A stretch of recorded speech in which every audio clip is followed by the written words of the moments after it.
Hi.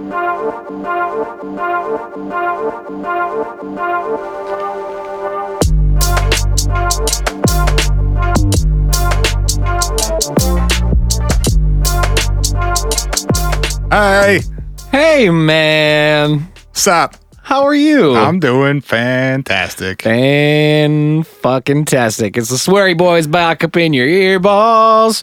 I think this is such a dang neat show. Oh, my God. It's so good. That... I'm so excited for this episode. I am too. That, our dear friends and our dear listeners, is the voice of the one and only Chuck Tingle. Doctor. Don't disrespect him like that. I would never. Doctor. Of holistic massage. Dr. Chuck Tingle. That's our guy from DeVry University. Phenomenal. The reason that we have that audio from Mr. Chuck Tingle, Dr. Chuck Tingle, saying that this show is a dang neat show. That is indeed in reference to this here podcast. Yes, we didn't just yank that out of some out of context statement he made elsewhere. You know why? Because he doesn't make statements elsewhere. Which is why we are so goddamned honored. No idea why he gave us a half an hour interview, but gosh darn it, he did, and I love him for it. Oh boy, I mean, I love him for so many reasons before I heard this interview, and now I'm thrilled that it's here, it's real, it's ours. I'm gonna do the thing that you guys have been doing to us relentlessly for the last 2 weeks. Have you seen this Area 51 thing? Yes. Chuck Tingle put out a book called "Pounded in the Butt" by Area 51 while trying to storm it. Of course he did. I just started reading it. It's great, as always. Of course it's great. Uh-huh. I love that he's ready. Like, that came out 3 days ago, and he's like, BRB, gotta go write a book. Yes. It's phenomenal. Son, name of John, please edit this and put it on Amazon for me. Thank you. Thank you. I'll collect my check in a month or two. Oh, it's beautiful. It's brilliant. We do today. We have an exclusive interview that we are really, really seriously honored to have from Chuck Tingle. Spencer was performing at an event that Chuck Tingle was also performing at. Convergence. Yeah. Can you tell the people a little bit about Convergence? Yeah, it's an annual sci-fi, but all things nerdery con in Minneapolis. Sick. It happened a couple weeks ago, July 4th through the 8th, I think, at the Hyatt downtown Minneapolis. And Chuck was the guest of honor for the conference. Brilliant. Or convention. And so he was hanging out all weekend doing some book signings and being on some panels and giving a lecture, I guess, or two. Sure. And yeah, he gave us half an hour to just kind of shoot the shit and end up being mostly about time travel and the X-Files. Which is phenomenally on brand for us. Uh-huh, yeah. I feel like if we lived in the same city, we would be buds. Before we get into the actual interview, two things I wanted to make sure everyone was aware of. Number one, for all of you, and there have been many over the 2 years we've been doing the show who have wanted to send us things, you can finally do it. We have a P.O. Box. Ayo. It is P.O. Box 6554, Minneapolis, Minnesota 55406. Send things there. there. We will receive them. I do feel pretty bad. And if they're fun, we will talk about them on the show.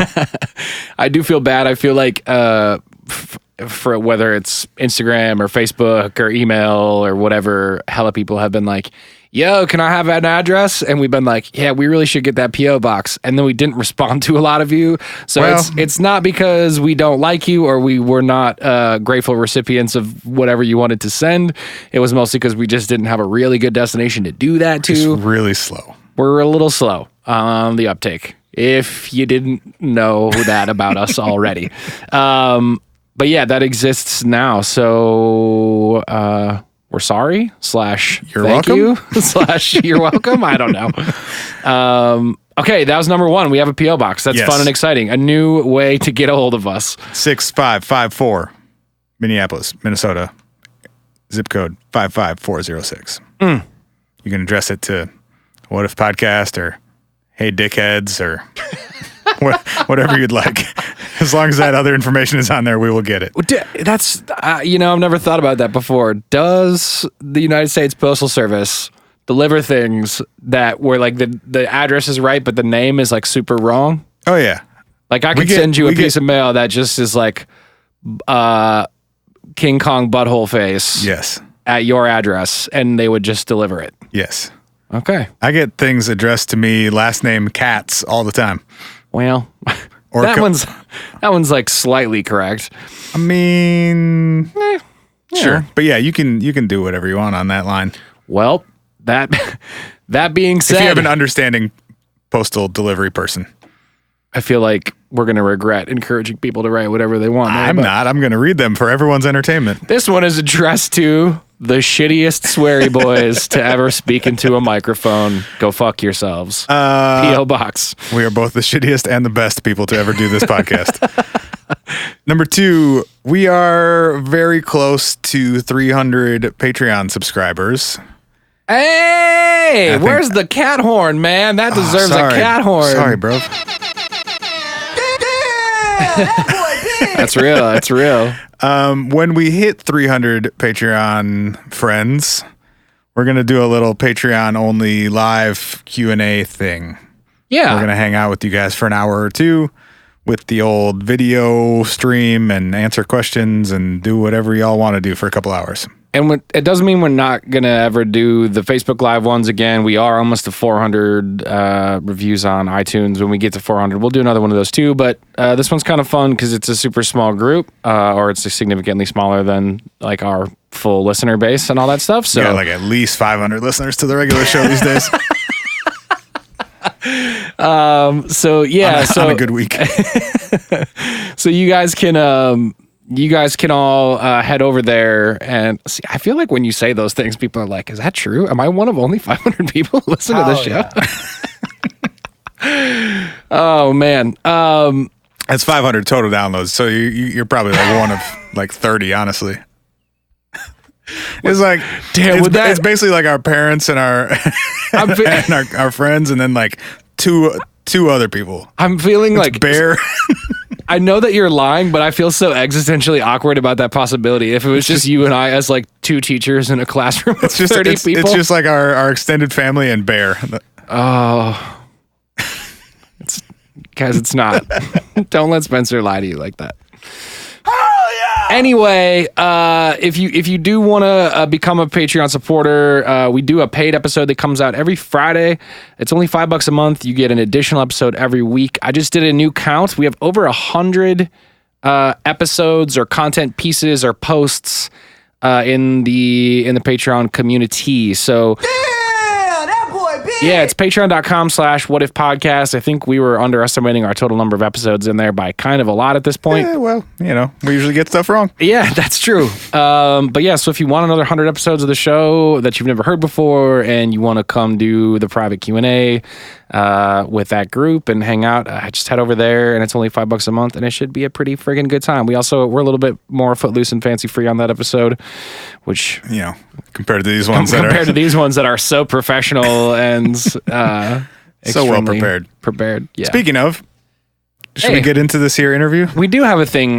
We do have a thing prepared, as aforementioned. Yeah, let's get into it. The audio picks up. Go ahead. Quick context. So this is at the basically the green room of this con. So we're in a nice big hotel suite. Yep. Hanging out on some couches. Chuck is wearing his jiu-jitsu uniform. Hell yeah. That says Chuck on the lapel. He's wearing a bag over his head that says "Prove Love is Real." Sick. So I never saw Chuck's face. Yep. I don't know anything about his true identity. For those of you that are probably wondering. So yeah. So don't blow us up on Twitter and Facebook being like, "Have you got in touch with him?" He was one of the sweetest people I've ever had a conversation with. Thanked us profusely for doing this interview with him. His whole team was super kind and accommodating. Yeah, we just got to sit down with him for half an hour and hang out. And you get to hear that right now. How's it been going so far? You're on day, 3 of Convergence? I am not sure. I think this is the third day, yes. But I sometimes I have trouble moving from timeline to timeline, and I forget which one I am on. Sure. But I think it is day 3. Okay. And it's been going well so far? So far, so dang good. I think that everyone here in Minnesota, the soda state, has treated me very well and treated me with a lot of friendship and love so far. Good. I'm glad to hear that. This is my home state, so that's always nice to hear. Wow, yes. Yeah, great. I guess just to jump right in, Yes. And you mentioned timelines. I'm very curious about your book, your Guide to the Void. Yes. And in that you speak about the different timelines and how they relate to one another and how they relate to the void. Yes. For maybe our listeners that aren't familiar, could you quickly explain what the void is and how it relates to where we are now? Yes, well, the Tingleverse is made up of several timelines, and then each timeline is based on a choice that you have made. So, best way to explain it is to think if you come along to a button and there is a red button and a blue button, and you think to yourself, I'm going to pick which button. And then there's a different timeline for each button that you pick, one for the red and one for the blue. But also, I think more that the time you take to press that button makes even more timelines. And then maybe how hard you press it and all different variables in this way to create an infinite amount of timelines in basically every single tiny action. And this has been going on since the beginning of time on this timeline, since the Big Bangs. And since then, there are different versions of every single thing to create an almost infinite amount of realities. And we know just one of them. As a timeline traveler, I have been to several, but the point is if you imagine that, you can imagine them stacked on top of each other like a big pancake stack. So if you imagine that they go down the stack and there's an infinite amount of space in between these, from the top and the bottom of this tube of timelines, then you got to think, well, what's on the outside of this timeline stack? Now the answer to that is the void. And because the timelines make up everything that can be, then the void is everything that cannot be. Okay. And so a couple questions. Yes. Are we constantly moving between the timelines then with every decision and every action that we take? Well, only some can travel between timelines. It takes a lot of practice, but I would not say that we are moving between them. I would say that we are creating them with every action that we take. So if I move this bottle of water, and for all listeners, please understand, I have a water because I know you cannot see me. But if I take this and I think I can put this on the book or I can put this on the dang table, I will choose table. And that has changed the not only my timeline, but it's changed the timeline of every single listener because I just said table, and now maybe when later on that's going to change something very slight about their timeline. And you just think we are always creating these ripples of timelines, but we're not necessarily traveling through them. They're kind of coming off of us as rippling waves. Okay. So then some of these timelines would be so similar to almost be indistinguishable from the one that we are currently in. Yes, some would be unimaginably different. Yes, if you think about your location on the stack of pancakes that make up the different timelines, the close ones are very similar. So if you are a skilled traveler of timelines like I am, then you can go to a nearby timeline. That's pretty dang easy, and you might look down and think, wow, on this timeline the label on this bottle is blue, and then on a nearby one everything's exactly the same, but it's orange, and that's the only dang difference. And there's an infinite amount of similar timelines like that, but then you might go to one and then you think, well, on this one there is no air, or on this one there are no planets, and then instead there's just one giant planet, or maybe just all the laws of physics are completely upside down. So that is still not the void. It might seem like a scary different place, but the void is a place that you would go that cannot exist on any timeline because it has never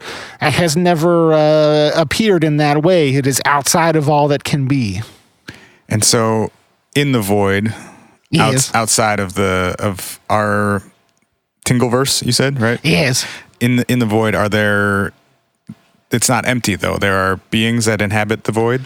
Yes, it is hard to wrap our brains around because we are so used to having things. The good example would be that when the void appears on this timeline or leaks in, it is normally black, bubbling ooze or tar. And there are certain ways of like tentacles and void crabs that appear. But that is when they exist on our timeline because that's the only way that we can understand or see them. But in reality, if you think, well, what color is the void? You think, well, it's black. I've seen void ooze. But in reality, the void is just an empty place, so the void has no color. So I would say that when we interpret the void, if you were to travel to the void, it's important to understand that yes, there are some creatures in this big, vast, empty space that are very frightening that we can't understand.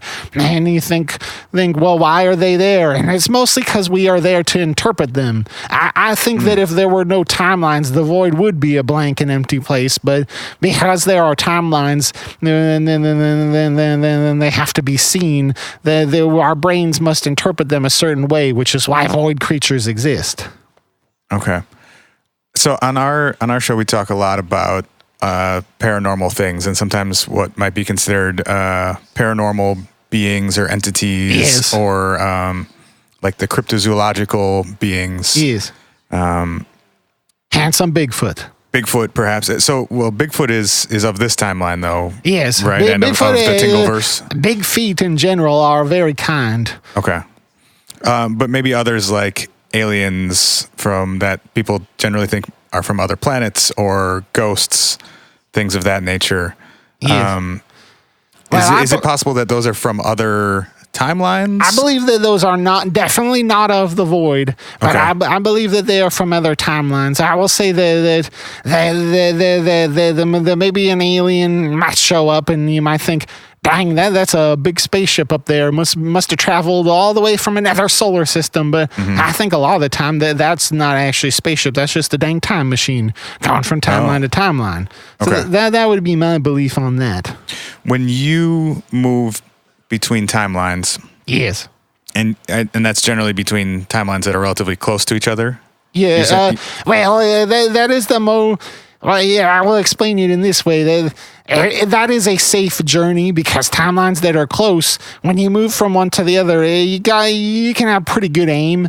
But if you're going to a distant timeline that is very different, if you think about a stack of pancakes, the void is outside of it, but it is in between in very small sections. There's a little bit of air that gets in there, and so the void actually can be in between timelines. And if you make a jump from a very small timeline to a very big timeline, in a far distance, then it's more likely you might end up in a void pocket that it is existing between the stack. Okay. So I would say that most of the time my son John, he does not like me to travel very far through timelines because that can get dangerous. That makes sense. You don't want to end up in the void. Right. Well, and some of those timelines could be drastically different from ours. Yeah. And perhaps yes. the one that an alien is coming from might just be a very different timeline than ours. Yes, there might be no dang air. And you show up there and think, well, I guess I gotta go back pretty dang quick. Yes. So when you travel, is there any sort of, you said a time machine or any sort of like equipment that is required, or is this more of like a meditation-based thing, or how are you actually, what are the logistics of that? I would say that it is mostly meditation-based, and that is the best way to travel. But the techniques, they're pretty hard for us to understand because these are big ideas. They can be adapted into machines. On some timelines, there is a machine called the Big Red Button, and then that is generally a sign that on this timeline someone has created a button to move through them. That may or may not exist on this timeline, but on other ones there's the Big Red Button. But mostly for me, it is a meditative process that can be helped when I drink a dang lot of chocolate milk.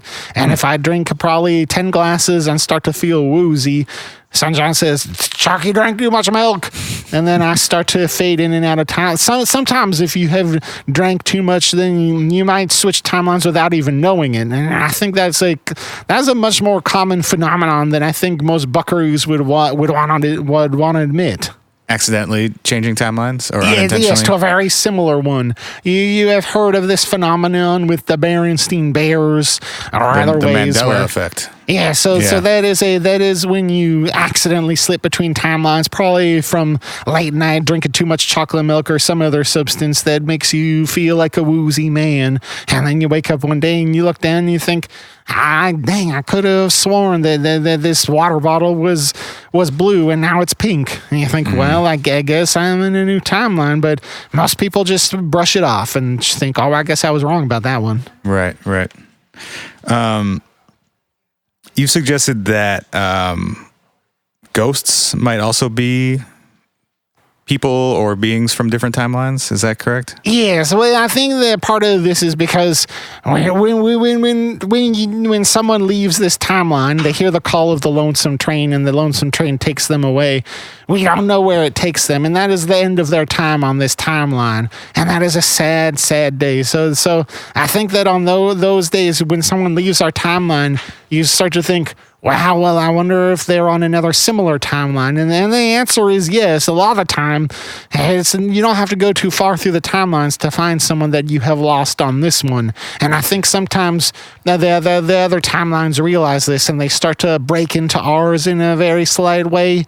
And then that can vary from, well, you see them just kind of moving in and out of the shadows, and you kind of know they're there on their own timeline, to sometimes full on saying, well, I'm from nearby, so I'm just going to pop my head in and wave hello as a ghost man.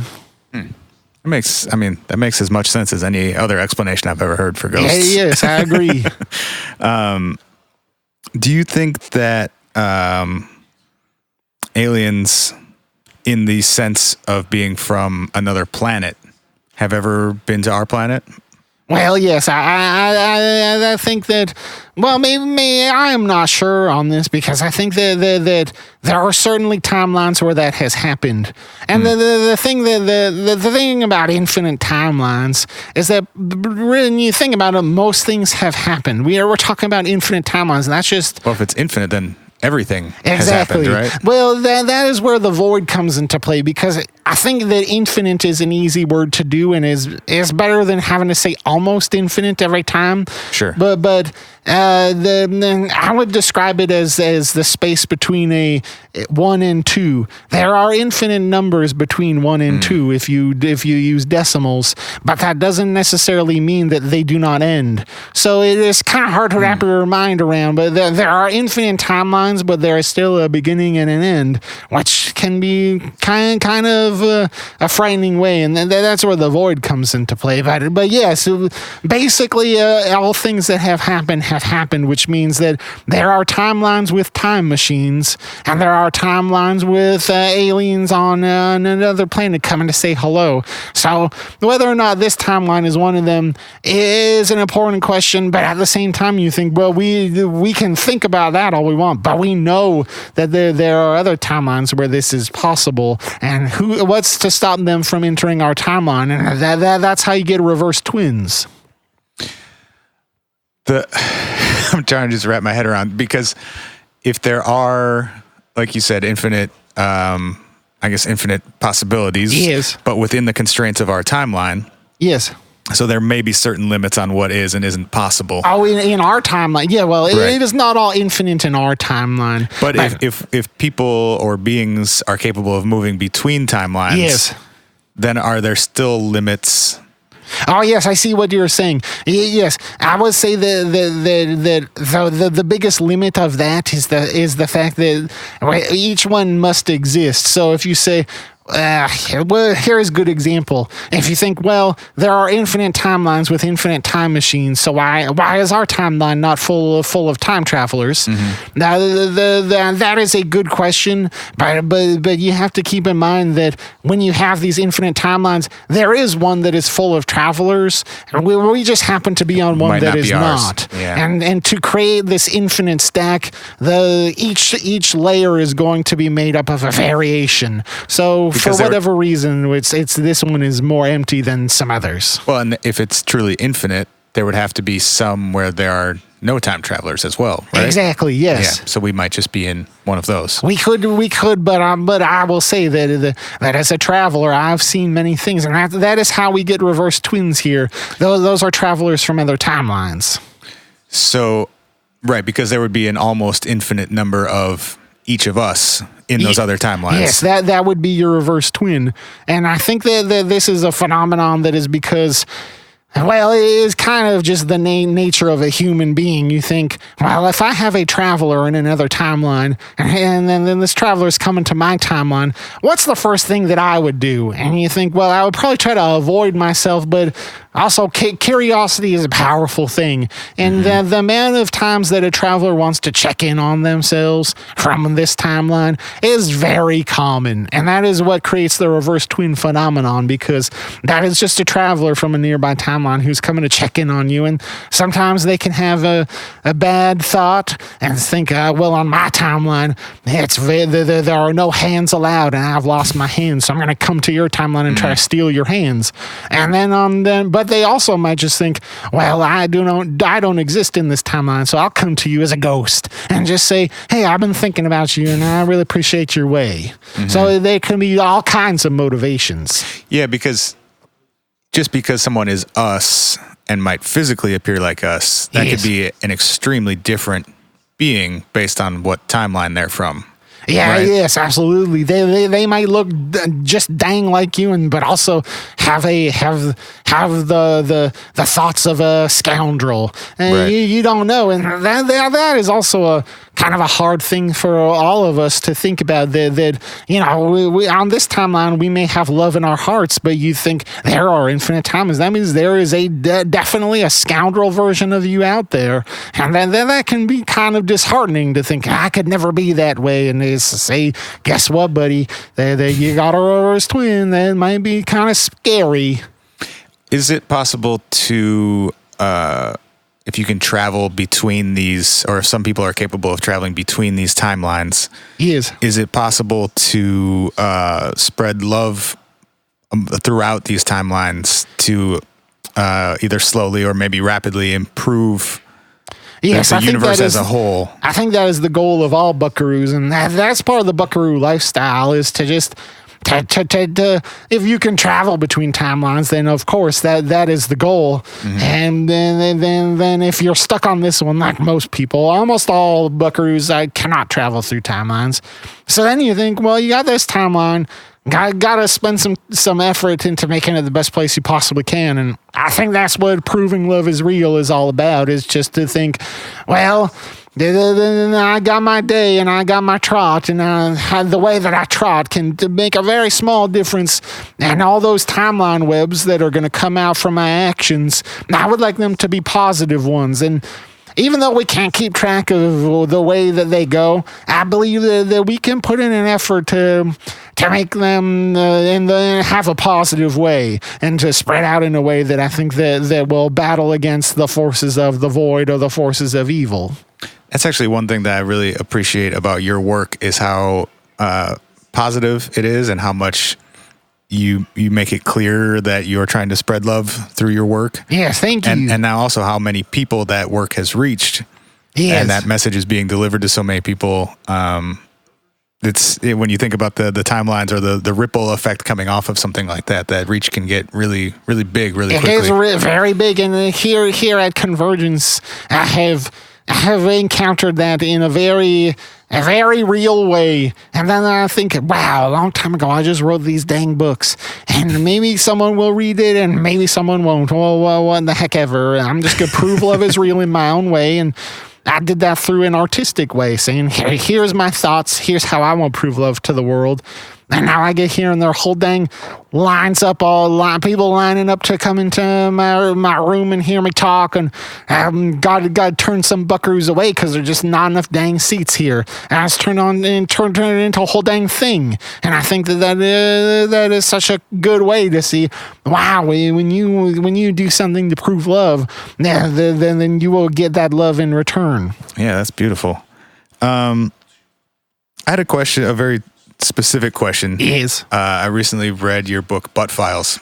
Oh, yes. Case of Bigfoot's wiener. Exactly, yeah. Yes. And it was clear to me as an X-Files fan that you might also be an X-Files fan. Is that true? I have watched that entire dang series with Son Name of John. Okay. Do you have a favorite episode or episodes? I have some controversial favorite episodes because I would love to hear it. Because sometimes they are from episodes.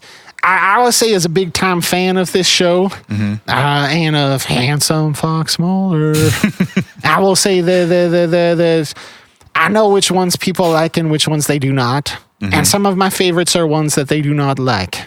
Okay. I will say that one of my favorite episodes is from season 7, episode name of Hungry. And that's about a man who works in a fast food restaurant. And then it is done from his perspective instead of perspective of the FBI. Right. Do you know this episode? I do. I think people just don't like the ones that don't feature Mulder and Scully as strongly. I think that you are right. And I think also that from that season that there are a lot that people do not like because it had changed to the sunny side of the street. Yeah.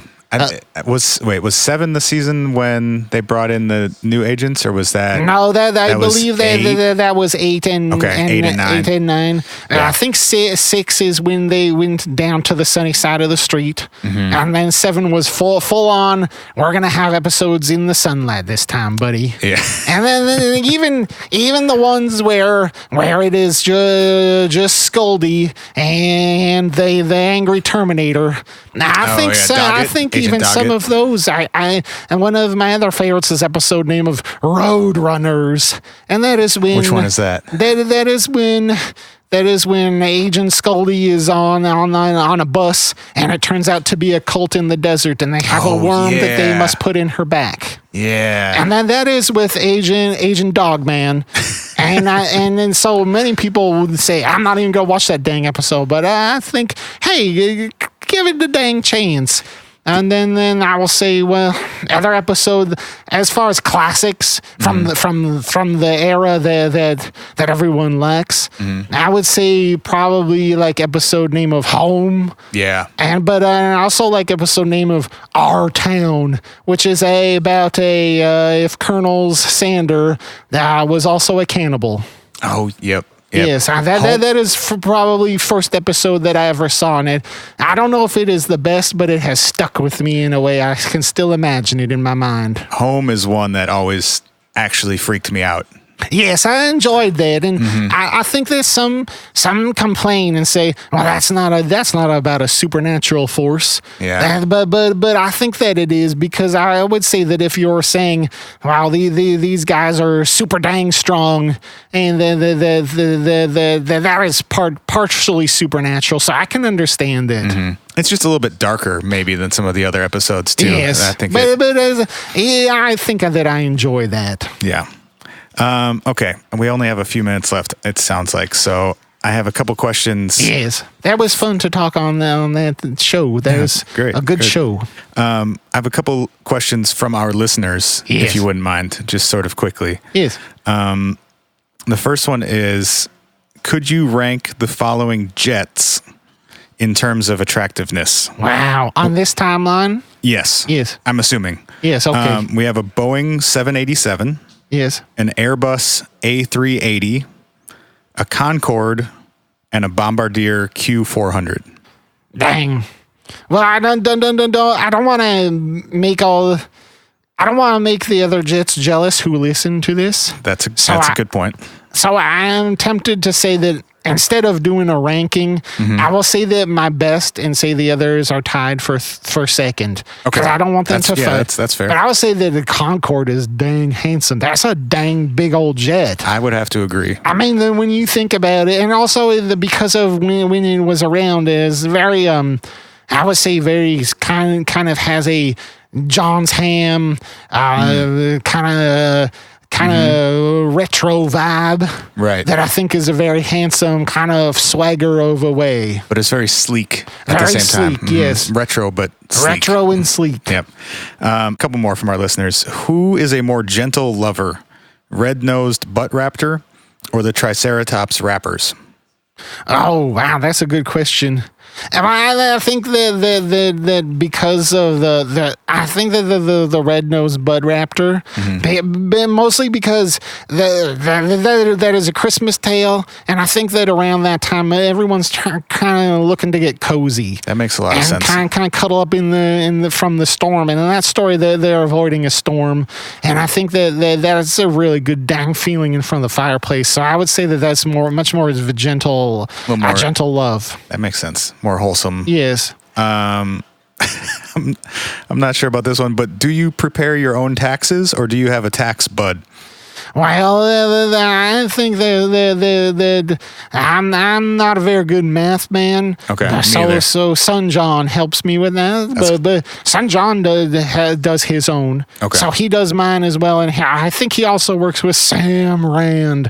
Okay. Sam Rand is a buckaroo who I work with very much. He publishes my books online, and I have to help protect my privacy as a doctor. So I will write them, and then we send them over to Sam Rand, and he will do the actual post. So even buckaroos working at Amazon will never know my way. Right. So that has to go through him anyway when you get paid. And so if someone was to say hack into the mainframe, they would find out about Sam Rand because he is a computer man.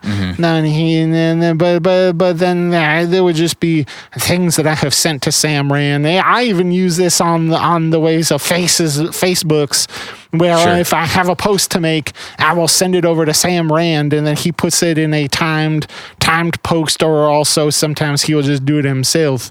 But that is to keep me safe. That makes sense. Yes. All right, last one. One of our listeners would like to know how they could get an apartment in the void. Wow, I think that you would not want to do that. I think that theoretically you would probably have to talk to a devil and make a deal that you would very much regret in the future. So I will say probably best idea to not get an apartment in the void. But what I would suggest is to, if you can travel from timeline to timeline, find a scary timeline with maybe with a haunted house or a Dracula that is handsome, and then you can go there and have an apartment there because scary things might seem like they're from the void, but most of the time they are kind and they're just trying to be spooky and maybe have a rain cloud overhead, and I think that's fine. That is not of the void because that exists. So I would say you look for an apartment in a spooky place that exists. That's great advice. Yes. All right. Thank you so much, Chuck. Thank you very much. That was such a fun time, and I think this is such a dang neat show. Thank you. Yes. Is there anything you'd like to let our listeners know about or say to our listeners before we go? I would say that as you trot along in your path, always remember that the second that you understand that there are many timelines and every choice you make it makes a different one, you're going to start to realize how unlikely it is that you even dang got here in the first place. And I think if you realize that, you start to think, wow, that makes me pretty dang special. And that's about an infinite to one odds that I would even dang be here. And here I am. I beat these dang odds. And if you're ever feeling down on your way, feeling like you have sadness in your trot, just remember that you've already beaten the dang odds. And that is kind of a dang superpower. And that means you are so special and important. And I think that even if you don't feel that special and important someday, that's okay. But you got to realize that everyone else around you, they realize it and they know that you are special, and just look inward and think, dang, that's just science. That's just the way of the many infinite universes. I was very unlikely shot, and I'm here. Probably most unlikely shot in the dang universe, and here I am. So I'm powerful in that way. Hell yeah. Thank you, Chuck. Yes, thank you. Appreciate that you took the time to hang out with us today. Thank you. Yes. Love is real, Spencer. Hell yeah. Love is real. And that sweet man proved it. I want to play the last minute and a half of that interview just at the end of every episode from now on. Every episode is going to be a minute and a half longer just so you guys can hear Chuck Tingle hype you up every week. I need that to be my alarm clock, just to have a really sweet man just be like, motherfucker, you made it. You're here. Okay? Like, that's enough for this day. You are physically present. Congratulations. Cherish that. Like, come on, man. Who doesn't need that reminder every morning? Dang, that's just science. It is just science. Your thoughts? I mean, I have so many, man. It's as I mentioned at the beginning of the episode, I wasn't physically able to be present for the interview. Spencer was performing at Convergence, and I was not able to be present. So I have a couple of questions about, was it just you and him in the room for that entire interview? So he was traveling with two people, his manager, Gino, and one other person whose name I can't remember. They were both there, but like on the far side of this big ass hotel suite room. So it was very private. Yeah. I mean, I know there was no audio in the background, so I figured you were all pretty private, but I didn't know, like, were people coming and going out of this room? No, they closed the door and put up a adorable handmade sign that said podcast recording in progress, and no one came in, and the other two people just kind of hung out, and yeah, it was just me and him sitting on like a couch talking to each other for half an hour. That's so phenomenal. I know you edited that interview a little bit, but is most of very little, just trim the beginning and end a little bit. Okay, cool. So basically the entirety of your conversation is included. Yeah, there was like 30 seconds where I hit record before we actually started talking, and then another 30 before I hit stop at the end. But otherwise, it's all in there. Just quickly, aside from the actual content of the interview, which we'll get back to, did he? Were you able to take in any of his performances, lectures, anything outside of the interview while you were at Convergence? No, unfortunately, and I wish that they would change this in the future. They were not super accommodating about me being there and trying to participate in the rest of the con. As a performer, you weren't allowed to participate in the con? Correct. Oh. Which I've not encountered before. We were given so it's a 4-day event. Right. We were given a 4-hour pass, which basically gave us enough time to show up, load in, sound check, play, load out, get the fuck out. That sounds difficult to enforce. I tried to move to other areas. To linger. Yeah, and I was pretty enthusiastically told I could not. Bummer. Yeah. That's a bummer. And they were not at all down to facilitate this interview either. So I as like part of the... So like I did the interview on Saturday and I performed on Sunday. So I was like, hey, I have an interview scheduled. I had set up through Chuck and his management. Right. But was just trying to like get access for a couple hours, and they basically said no. So I just texted Chuck and said, hey, what room are you in? And just walked into the hotel instead. Oh, sure. So no, I didn't get to see any of his other appearances throughout the weekend. Got it. I was just wondering if, if generally the content of his, performances or whatever you want to call it, talks or Q&A over the weekend was similar content, or if it was sort of all over the map, or which obviously I know you can't. Yeah, I guess I would guess that it was pretty similar. I mean, I didn't get the sense from him at all that this is a bit, I guess, or like which part? A character, or it seems like he knows some of what he's doing is funny and goofy and like out there. Yeah. And he's in on it, and he's a funny, goofy dude. Yeah. But I also think, like, if I had to guess, I think that's probably his real voice or close to it. Yep. I think that's his real speech pattern or close to it. Yep.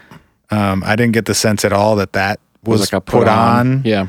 I think one of the things for me that was most, I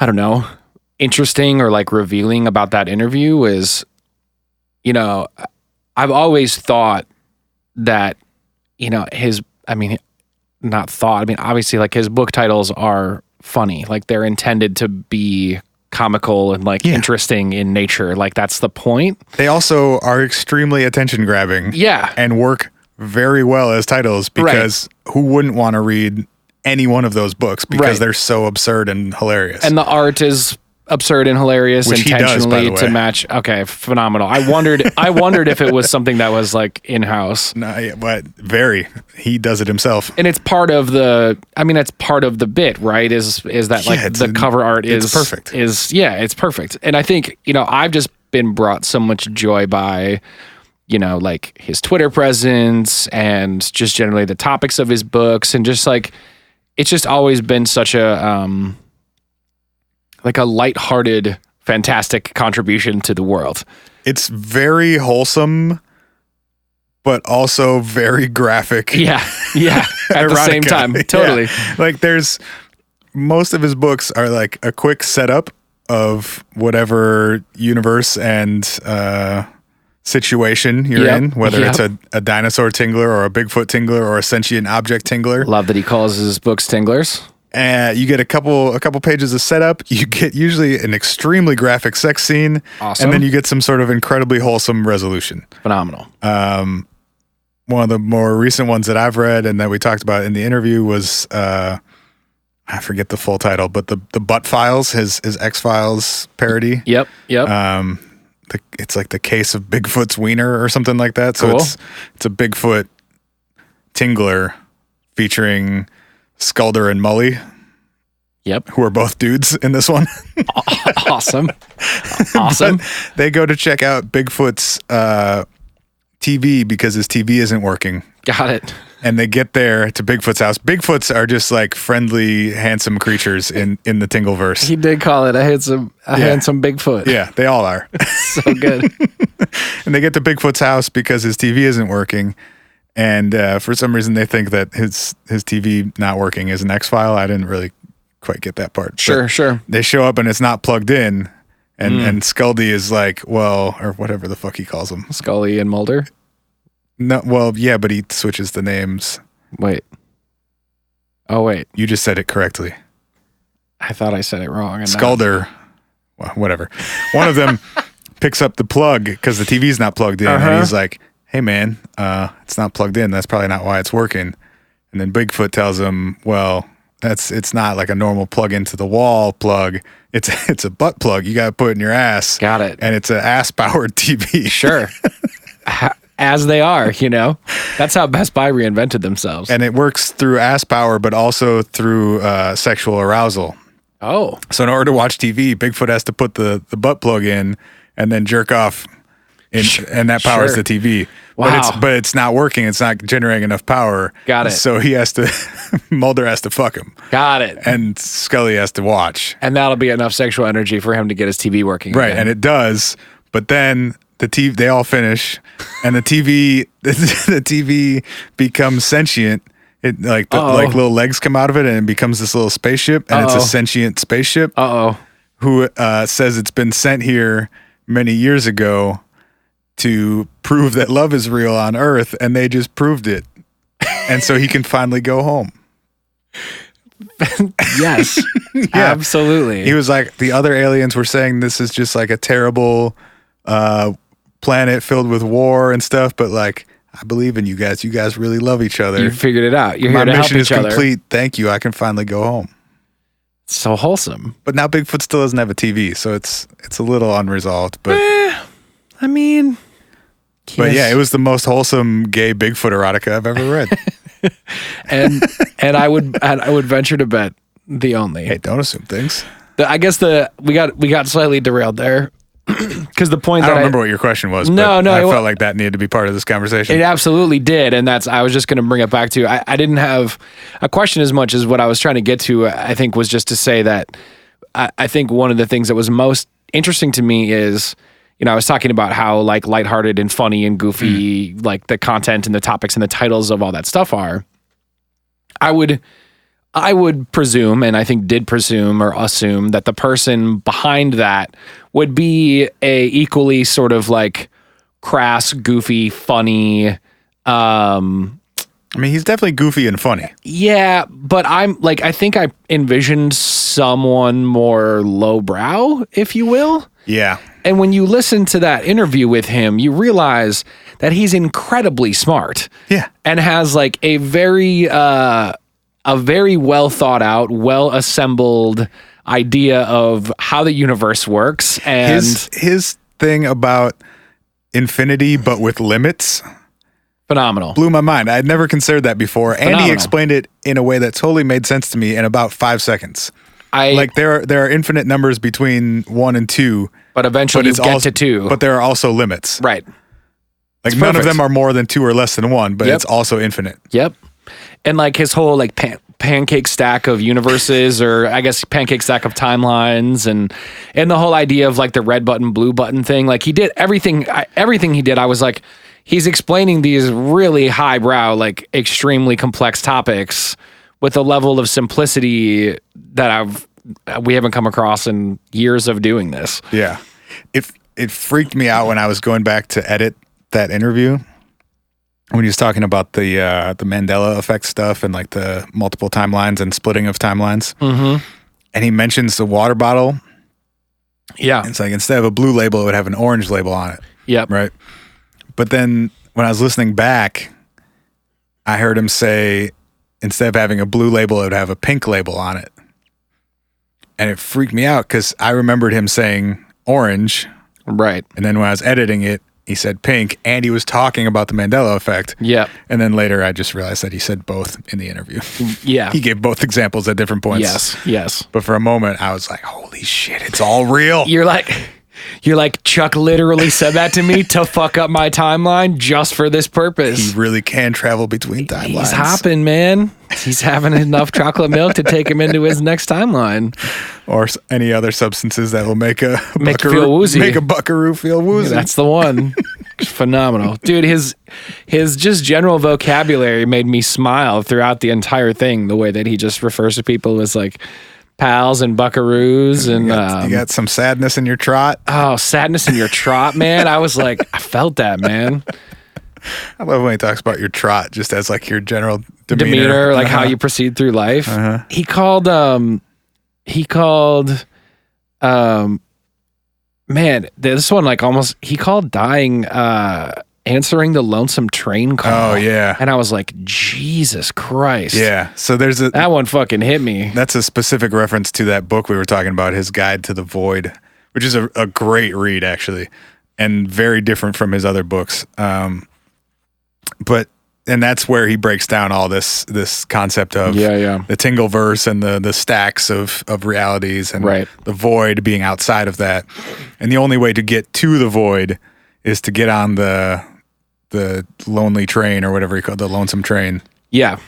And so basically he's saying like, yeah, that's where you can die, and that's how you get there. Yeah. But anyway, yeah, he uses that as a metaphor for death, and like sometimes specifically suicide, but other times just like death in general, I think. Yeah.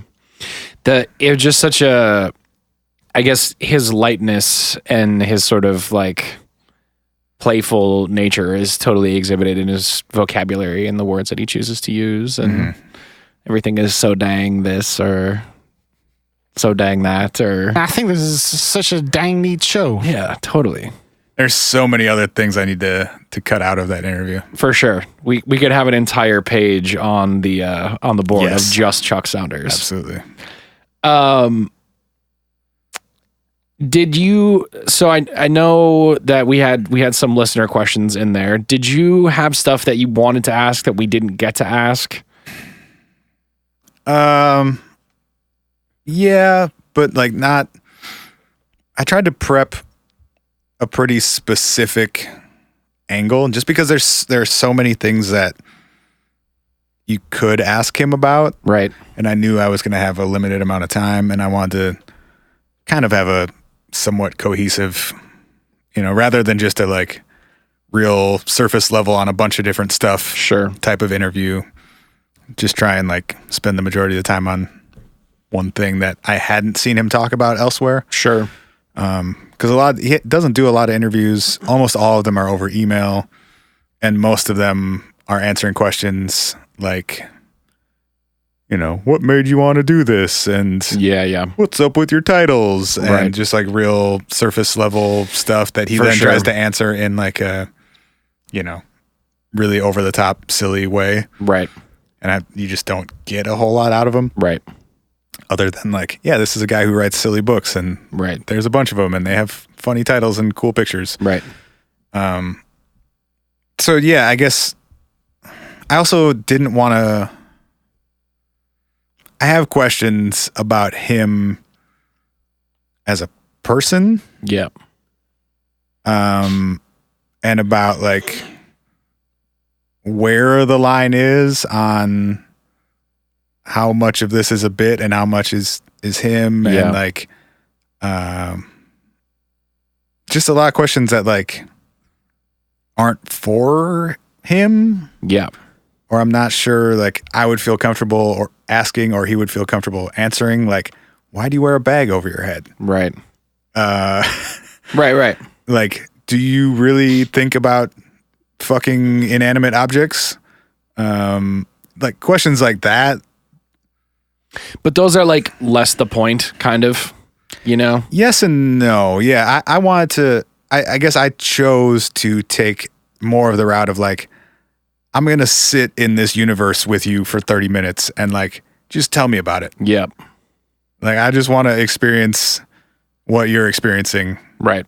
for whatever amount of time we have, Right. rather than like questioning it or trying to poke holes in things, or Yeah, totally. like, who are you really, and all that stuff. Like Right. when he says, I need to protect my identity as a doctor, instead of saying, that doesn't make any fucking sense, I've seen every doctor's face I've ever had. Yeah. Be like, oh yeah, sure. Right. Whatever that gets us to, we'll go there instead of stopping at the like absurd thing you just said. Yeah. Well, and I get too that, I mean, and again, this isn't to like pry or to speculate, but like, I would imagine like the bag and the sunglasses, and I mean, he even creates mystique around his own identity by writing books about, like, isn't there one book that's like crushed by the existential wondering about the true identity of Chuck Tingle or something like that? And all of his bio photos are stock photos of some dude. And he was saying That's fantastic. in the interview, he never deals directly with Amazon or any of his Yep. social media stuff. He Yep. always just like writes stuff down and then gives it to some guy named Sam who Right. does it. Right. Or he gives a PDF of or he writes his book. His son edits them, and then his son hands them off to yet another person. Right. It reminded me of an article I read once about Banksy, where it was just basically like, in order to protect his own anonymity and his safety and all those things, Banksy just has a parade of people around him who are the one ring in between everything that he does. Yeah. So he never has to interact with anybody individually, which is why, for what it's worth, is why I think it's so fucking cool that he actually sat down and talked to us. Yeah, probably. Because it seems like Like, do we know for sure? Is Which part? that the like public Chuck Tingle character? Like, is that the same guy who writes the books? We don't know for sure. No, I mean you couldn't, but I mean he obviously, like, I mean you'd have to do a lot of work to like create a human being that is not you. Did you read either of the Reddit AMAs No, I have not. that he and his son did maybe a couple years ago? No, you referenced these to me, but I have not read either of them. So there are two AMAs from a couple years back, one with Chuck and one with his son John, who he references all the time. Son, name of John. Yeah. And who, according to John, like helps him with a lot of day-to-day stuff, but also with a lot of business stuff. Yeah. In that AMA with his son says that he has Chuck's son John says that Chuck has autism and schizophrenia, Sure. and that a lot of like his weird speech and thoughts about inanimate objects being animate and a lot of that stuff is related to that. Sure. And some people who just believe that this is like fully a character and a bit. Yep. And that like John is also whoever is behind Chuck, and like it's just one person doing like a performance art Andy Kaufman type thing. Sure. We're upset about that because like, come on, people actually have autism, people actually have schizophrenia. Right, like, it's right. not something to make jokes and art about. Right.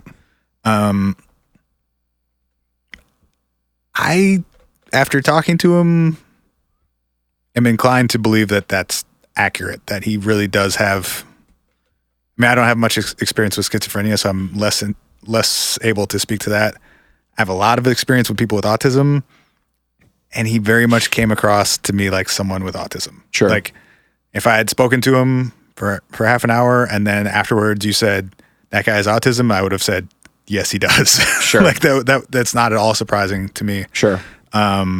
He had other people with him who were keeping his schedule for him, Yep. keeping track of stuff for him. After the interview, his manager asked him how to go, and he said, "Great, I got to talk about the Butt Files. I love that show." And like, still, like, if it's a bit and a character, he was 100% in it the whole time. Yep. His team who was with him was 100% in it. Like, he said stuff that caught them off guard, and they were like, "Yeah, okay, Chuck, sure." Yeah. Yeah. Like, they were telling him, you know, what he had next, and they were going to go back to the hotel first. Yeah. And he was like, "Oh, great, I can't wait to see my luggage." Awesome. I love that so much. God, I know that feeling. And his manager was just like, "Yeah, all right." Yeah. He's like, "I'm going to open it up, look at it, and close it again." And like, Sweet. yeah. And like a lot of stuff where it's like, that's a weird thing to say, and like you caught people off guard, but also like, that's fucking hilarious. Yeah, totally. And he struck me as like a very smart, very funny dude in his probably late 40s who probably has autism. Yeah. And his- super sweet. And his son also says in this AMA that specifically the like wanting to be or thinking of inanimate objects as animate objects is like specific to his schizophrenia, and like something that's been a problem in the past and now like is managed but is still part of his thinking, and like Sure. now he's turned it into like this funny silly thing, but like Maybe as a way of processing. yeah.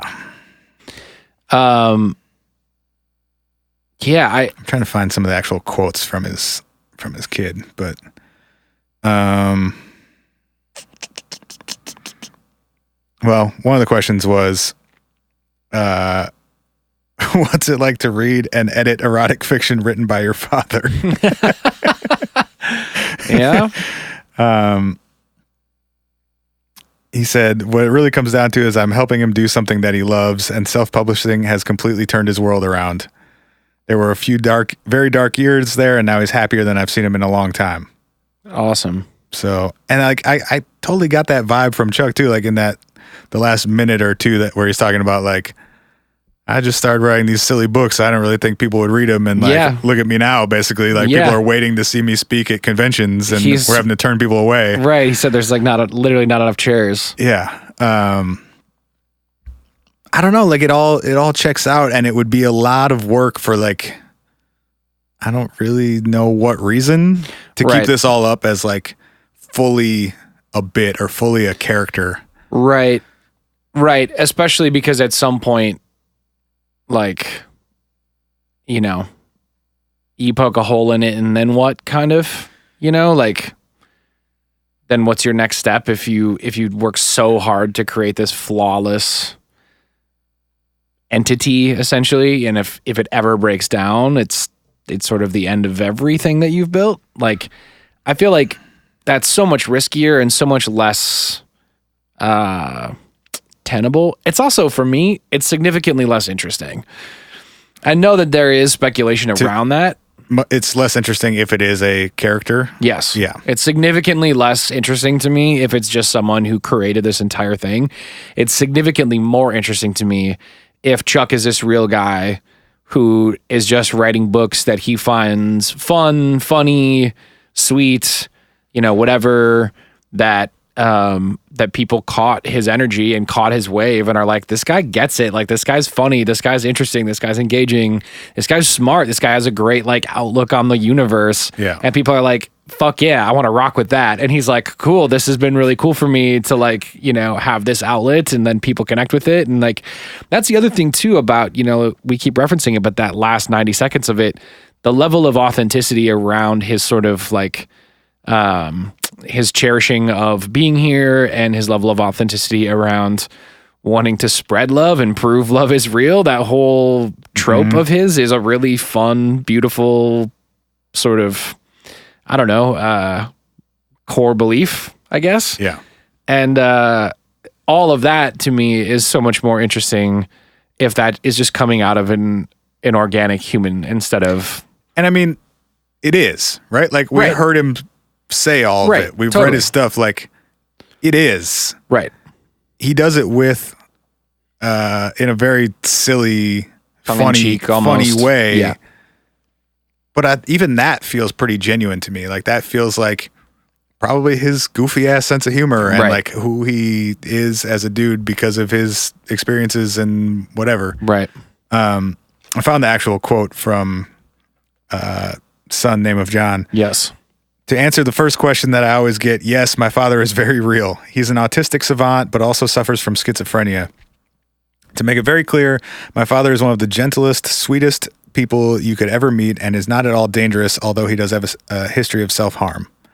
To answer the next question, yes, he is aware of the humor in his titles, although he would never just come right out and say it. He has a hard time understanding many things, but I would not let him be the butt of some worldwide joke if I didn't have faith that he was in on it. Word. Either way, writing and self-publishing brings him a lot of joy. That's awesome. I fucking love that, man. That's so rad. Yeah. What a fucking awesome story.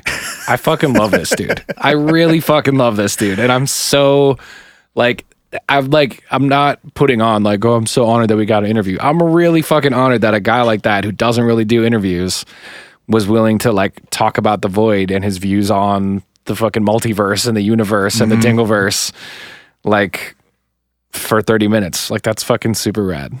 It was great too because he was not at all trying to end the interview. He was mid deep dive on the X-Files, and his manager came over to me and gave me the 5 more minutes sign. Yeah. And Chuck would have he would have given us 5 hours. Well, yeah, we could probably hit him up again sometime, I'm sure. If he enjoyed himself as you said he did, I think it would be absolutely fun to have him back on if his people would be willing. Chuck, if you're out there. We have his info. Chuck. You can just hit him. Can you hear me, Chuck? We have his phone number, bro. I'm yelling into the void, Chuck. Yeah. No, you don't want to go with the void. He answered that question. That's true. It's true. No apartments in the void, everybody. Stay out. Thank you, Kelly, for that brilliant question that got an even more brilliant response. Totally. Well, I think that's something you probably wouldn't want to do, but just get a real but spooky place. Yeah, exactly. So good. We hope y'all enjoyed it. We hope you all had fun. Let us know what you thought. You can always do that by calling and leaving us a voicemail at 612-246-4614. You can send us an email at hi@whatifpodcast.com. You can write us a fucking letter. You can write us a fucking letter at P.O. Box. Hold on. It's in my notes. Please hold. P.O. Box 6554. Minneapolis, Minnesota, 55406. A big thanks to Dr. Chuck Tingle and his whole camp for helping make this episode possible. Again, we hope you all enjoyed it. If you want to get more content from us, again, we're 5 away from 300 of y'all supporting the show. We love you for it. We can't thank you enough. That's at patreon.com/whatifpodcast. Shop.whatifpodcast.com has all of our shirts. We got robot grandma shit on there. We got posters and coffee mugs and shit. Leave us an iTunes review, like maybe Chuck Tingle did last week, or like someone who is impersonating him, which is still funny to us. But that's the most recent one. It was great. Follow us. Join the Facebook group. We'll see you next week. We love you. Bye.